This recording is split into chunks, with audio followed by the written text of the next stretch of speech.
2:37. I wish I hadn't promised Tom to play that next trick on her, Caddie thought to herself.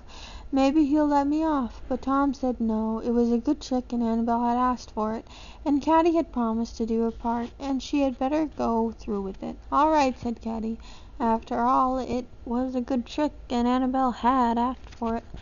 Let's see, said Tom the next day. You wanted to turn somersaults in the hay-mow, didn't you, Cousin Annabel? Well, I suppose that's one of the things one always does on a farm, isn't it?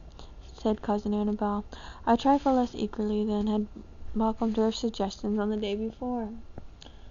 And she had done that.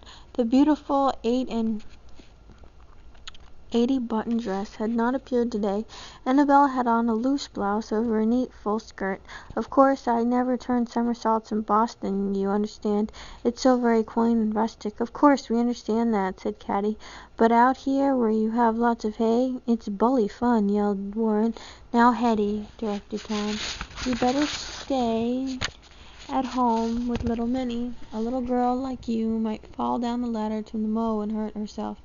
Me fall down to the hay-mow ladder, demanded Hetty in amazement. Why, Tom Woodlawn, you're just plumb crazy. Well, run into the house, then, and fetch us some cookies, said Tom, anxious to get rid of Hetty's astonished eyes and tattling tongue. Hetty departed reluctantly, with a deep conviction that she was missing out on something stupendous. When she returned a few moments later, with her hands full of cookies, she could hear them all laughing and turning somersaults in the loft above.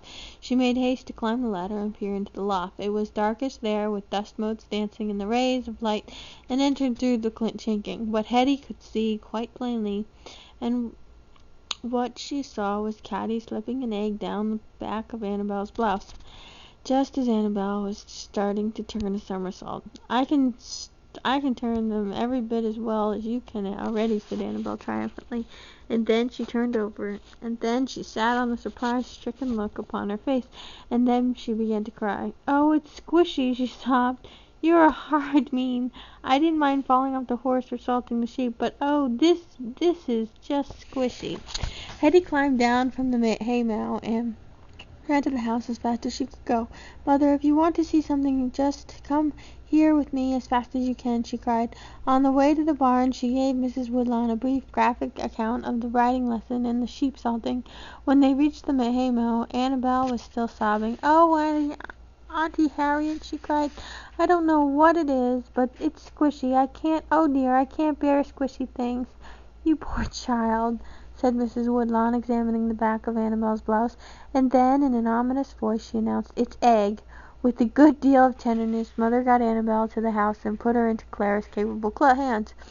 Then she turned with fury on the three culprits, but it was Caddie whom she singled out for punishment. Caroline Woodlawn, stand forth, she cried. Caddie obeyed. It was only a joke, Mother, she said in a quivering voice. Mrs. Woodlawn took a little riding whip which had hung behind the kitchen door and struck Caddie 3 times across the legs. You go to your bed and stay until morning. You shall have no supper. Ma, it was as much as my fault as hers, cried Tom, his ruddy face gone white.